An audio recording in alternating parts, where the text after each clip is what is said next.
La possible contestation des lois 21 et 96 du Québec devant la Cour suprême, comme le rapatriement de tous les pouvoirs en immigration, ça risque fort d'être des enjeux de la prochaine élection au Québec. Ce sera d'ailleurs notre premier sujet d'analyse avec notre panel de journalistes, Joël Denis, Althia et Catherine. Bonsoir à vous trois. Bonsoir. Bonsoir. Bon, on va commencer par les demandes de François Legault en matière d'immigration. Ça a été une fin de non-recevoir cette semaine par le premier ministre Trudeau.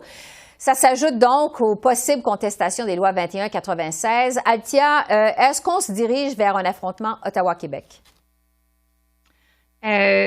Oui, mais je dirais en partie, c'est premièrement parce que c'est un enjeu électoral. Monsieur Legault a besoin de se battre contre quelqu'un et puis il semble pas avoir personne, pas de parti d'opposition qui lui pose des problèmes à Québec.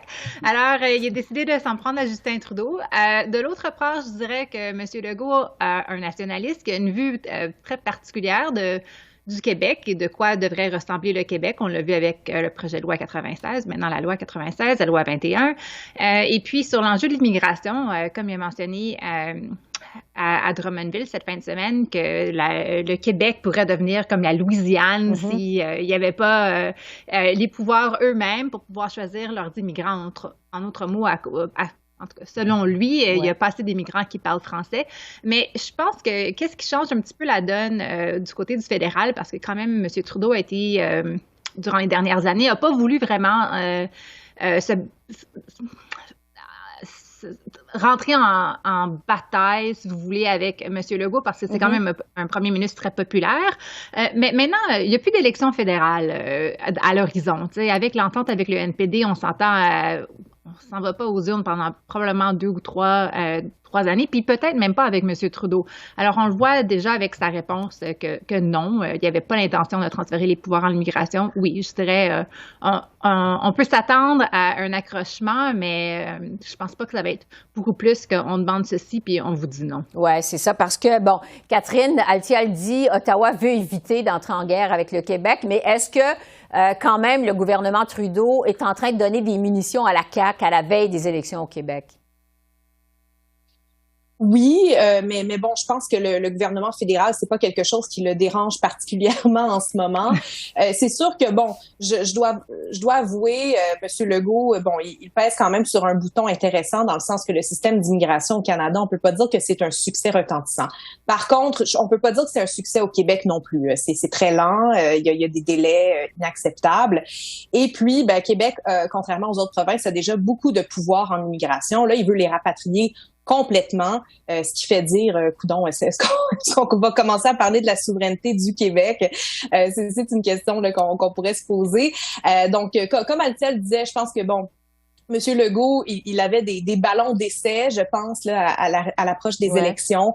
Il a parlé de la Louisiane, là, il parle de l'immigration, la loi 21 et 96 aussi, c'est quelque chose qui fait beaucoup réagir. Donc, je pense qu'on peut s'attendre à ce qu'il parle encore d'immigration, est-ce qu'il tente de rapatrier les pouvoirs du Québec. Mais bon, je pense qu'on aura droit à la même réponse, quel que soit le gouvernement, ce sera non. Oui, c'est ça. Et Joël Denis, donc, il y a des tiraillements quand même, si on ne parle pas d'affrontement entre Québec et Ottawa. Et ça a réveillé certaines spéculations au Québec. En fait, il y en a plusieurs qui croient que le premier ministre Legault, par ses demandes en immigration, par ses déclarations sur 21, sa réaction en 96, est en train de préparer le terrain pour un autre référendum sur la souveraineté. Qu'est-ce que les Canadiens doivent penser de ça? Ben, en fait, ça va peut-être éveiller certains soupçons sur les orientations politiques de M. Legault, mais je pense qu'il va tenter d'y mettre fin assez rapidement parce que la coalition Avenir Québec, c'est quand même une coalition entre des fédéralistes et des souverainistes qui ne sont plus d'avis que la souveraineté est une option valable.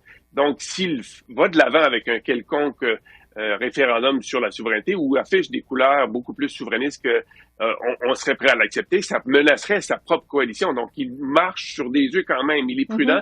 Il se décrit comme un autonomiste au sein du Canada. Et il l'a réitéré d'ailleurs cette semaine lorsque on a dévoilé la statue de Jacques Parizeau à Québec. Donc, mais la question se pose, les soupçons vont se réveiller. Mais ce que je constate aussi, Esther, et c'est bon de le mentionner, c'est que on voit aussi qu'il y a un durcissement de la position des autres partis fédéraux à l'égard du Québec, à l'exception du Bloc québécois, pour ce qui est des demandes du Québec. Vous avez parlé de la loi 96, de la loi 21.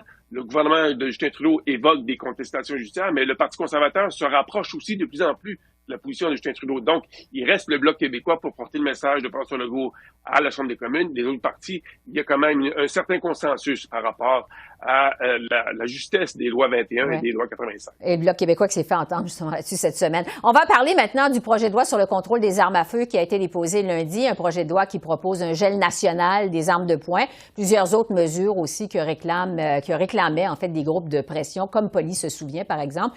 Catherine, justement, est-ce que le gouvernement Trudeau s'est plié, vous diriez, aux critiques à la suite de sa première mouture de cette loi?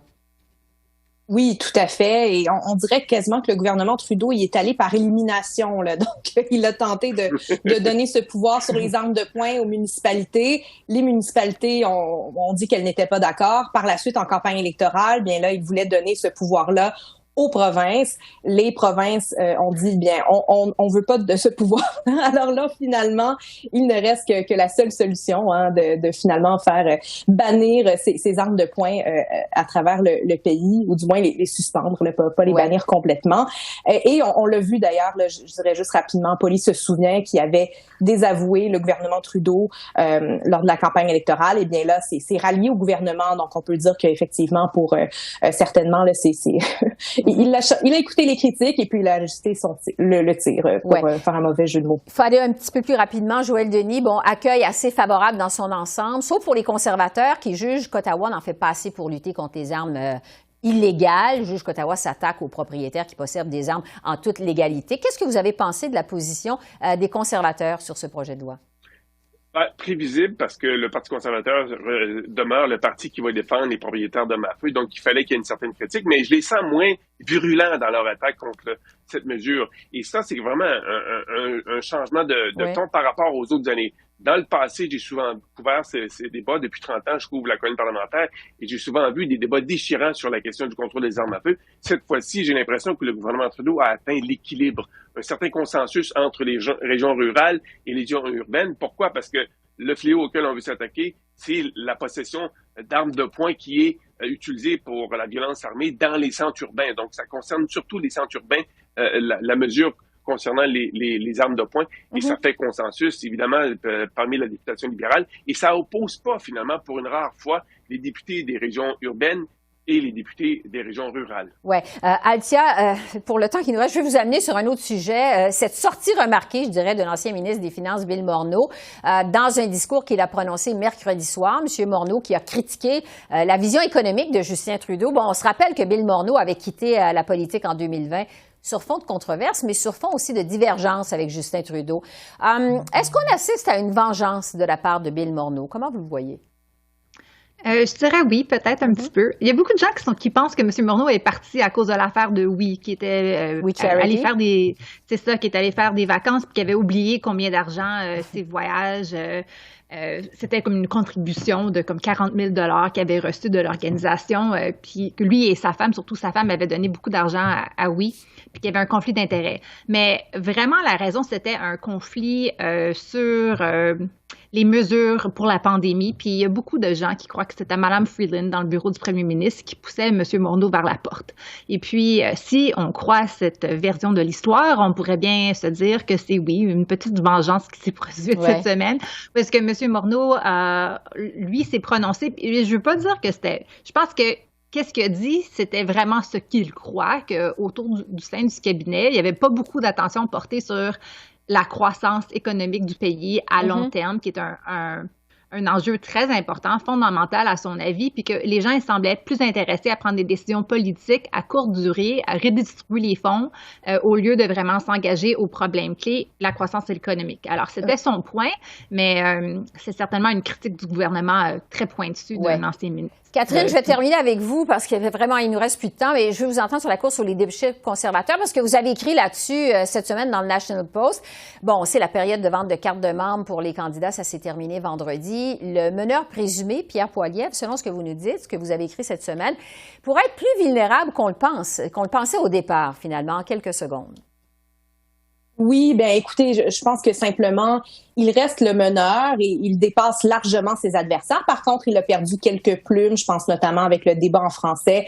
Et puis, je pense que de plus en plus, certains membres se demandent pour qui ils vont voter. Ce n'est pas nécessairement parce qu'ils ont acheté leur carte de membre à un événement de Pierre Poilievre qu'ils vont voter pour lui. Donc, vraiment, je pense que les jeux ne sont pas tout à fait joués. Je pense que ce sera assez intéressant de voir qu'est-ce qu'il arrive si M. Poilievre ne gagne pas au premier tour. Oui, c'est ça, évidemment, la grande réponse, donc le 10 septembre prochain. Joël Denis, Althia et Catherine, merci beaucoup. Merci. Merci à vous. Bonne Merci, soirée. bonne soirée. Au revoir.